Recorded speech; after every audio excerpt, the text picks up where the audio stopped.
Picture an old farmer's market at dawn, the kind with wooden stalls, the smell of damp soil, baskets piled high with greens you can't quite name. There's no plastic here, no neon signs promising superfoods, just quiet abundance, the kind that fed generations before us.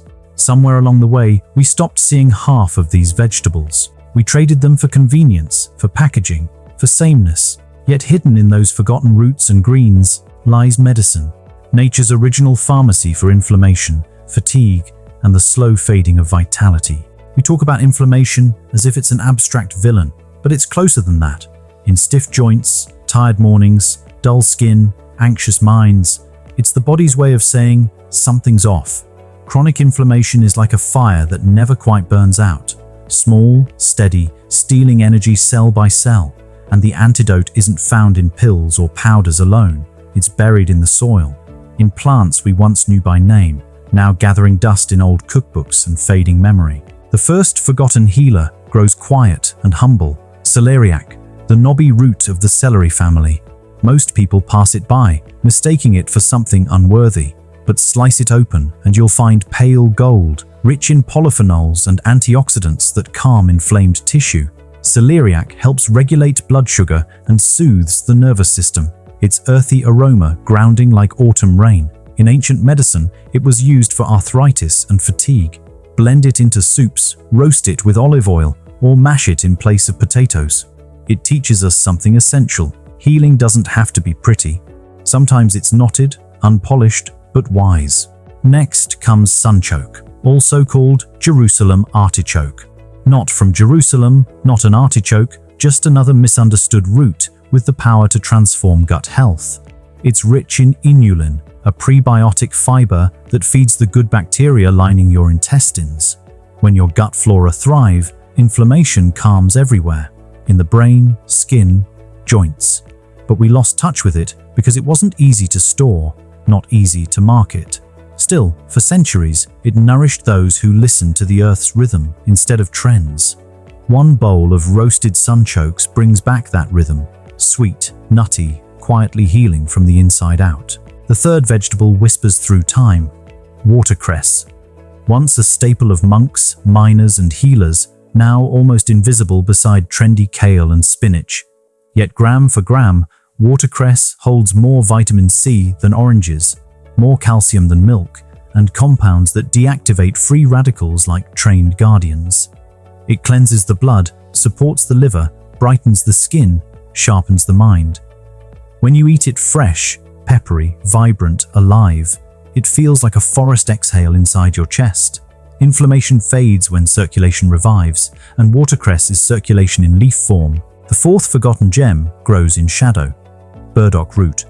Long and slender, dark on the outside, pale within. In traditional Chinese and Japanese medicine, burdock was called the purifier. Modern science agrees. Its polyphenols protect against oxidative stress. Its fibers escort toxins out through the digestive tract. Its oils soothe the skin from acne to eczema. It's bitter, yes, but that bitterness is the body's forgotten flavor, the one that wakes up sluggish organs. Slice it thin into stir-fries, simmer it into broths. You'll taste the past. Sharp, medicinal, deeply human. And the fifth, the gentle rutabaga, that odd cousin of turnip and cabbage, once a winter survival crop, now exiled from modern kitchens. Yet rutabaga is packed with glucosinolates, sulfur-rich compounds that neutralize inflammatory molecules and support the liver's detox pathways. Its golden flesh roasts into caramel, its scent feels like warmth reborn. The body loves humble things like this, vegetables that grow close to frost, slow and steady, storing sunlight in starch and sweetness. They remind us that resilience isn't glamorous, it's grown underground. These five, celeriac, sunchoke, watercress, burdock, rutabaga, aren't just foods, they're forgotten stories. They hold the memory of an older relationship between humans and Earth, one built on observation, patience, reciprocity. Before nutrition became numbers, it was intuition. People knew which roots healed lungs, which greens cooled fever, which leaves brought clarity. They didn't need scientific names, they had seasons and senses. Now, we're relearning that language. one bite at a time. Inflammation responds to simplicity. It calms when the body feels safe again, when meals come from the ground, not from factories. Each of these vegetables does that in its own way. Celeriac steadies the nerves, sunchoke feeds the gut, watercress cleanses the blood, burdock filters the skin, rutabaga fortifies the liver. Together, they whisper balance back into systems overwhelmed by stress and speed. Modern diets focus on abundance, too much choice, too much sugar, too much noise. But healing often lives in subtraction. Strip away what inflames, and the body remembers how to repair itself. These old vegetables carry that memory. Their fibers slow digestion, their minerals balance electrolytes, their antioxidants quench the silent fires that medicine often overlooks. They are not miracles. They are maintenance, and maintenance practiced daily becomes vitality. Imagine building a week around them. A morning soup of watercress and ginger, a midday salad with shaved celeriac and apple, roasted sunchokes tossed in olive oil and thyme, a burdock tea simmered in the evening light, a rutabaga mash alongside greens. You wouldn't just be eating differently, you'd be remembering differently, remembering that health has texture, aroma, ritual. Your body is an ecosystem, not a machine. It thrives on diversity, especially the diversity we've forgotten. When you rotate these humble roots and greens through your meals, you rewild your microbiome. New bacteria bloom, old inflammation retreats, energy returns in ways that supplements can't mimic. Because these plants don't just carry nutrients, they carry intelligence, evolved over centuries to speak the body's language fluently. Think of inflammation as noise, static in the body's communication. These vegetables act like tuning forks, restoring harmony. Each bite tells your immune system, peace, not panic. Over time, that peace ripples outward. Your skin clears, your mood steadies, your focus sharpens. You begin to live lighter, not because life changed, but because your internal weather did.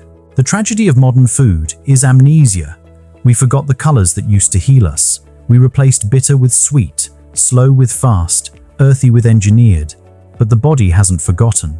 The moment you bring back what it recognizes, roots, leaves, minerals, real fiber, it sighs in relief. You feel it within days, digestion softening, sleep deepening, energy lengthening through the day. The medicine was never missing.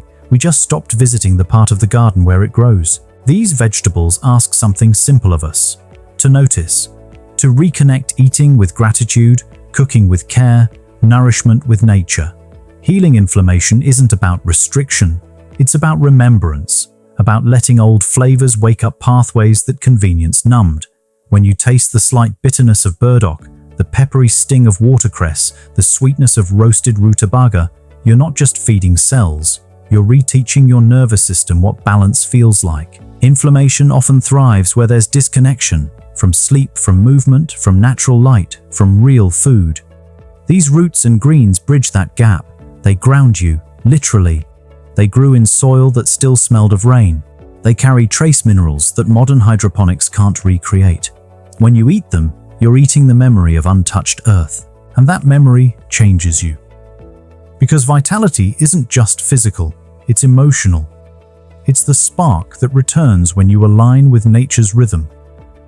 Cooking with forgotten vegetables is a small act of rebellion against the numbness of modern nutrition. It's saying, I choose to remember. To remember that wellness was once communal, that recipes were once remedies, that food was once sacred. You don't have to overhaul your diet. Just invite one of these 5 back into your week. Let it teach you its language. Feel what changes. Healing doesn't have to be dramatic. Sometimes it begins with curiosity. Sometimes all it takes is a strange root in your basket and the willingness to taste something ancient. As you slice, roast, simmer, chew, notice the aroma rising, the way your senses awaken. That's your body recognizing home. Each bite builds memory. Each memory builds momentum. Soon, inflammation fades quietly, replaced by steadiness, by glow, by a sense of returning to yourself. These vegetables survived centuries of drought, frost, neglect, and they still grow. Their resilience made edible. Maybe that's why they heal us, because they remind our cells how to adapt, how to endure, how to thrive through seasons. Eat them, and that memory becomes yours. You'll realize that vitality isn't youth, it's connection. It's the energy that flows when body and earth speak the same language again. When you stop chasing health and start cultivating it, meal by meal, root by root. Because every forgotten vegetable is an invitation to slow down, to listen, to remember that the medicine you've been searching for might already be waiting in the soil. So tonight, let your table tell an older story, one of flavor and patience, of roots and renewal. Let each forkful remind you that you come from the same earth that healed your ancestors, and it's still capable of healing you now. Keep remembering, keep nourishing, and keep rising from the ground up. This is Vital Dynasty,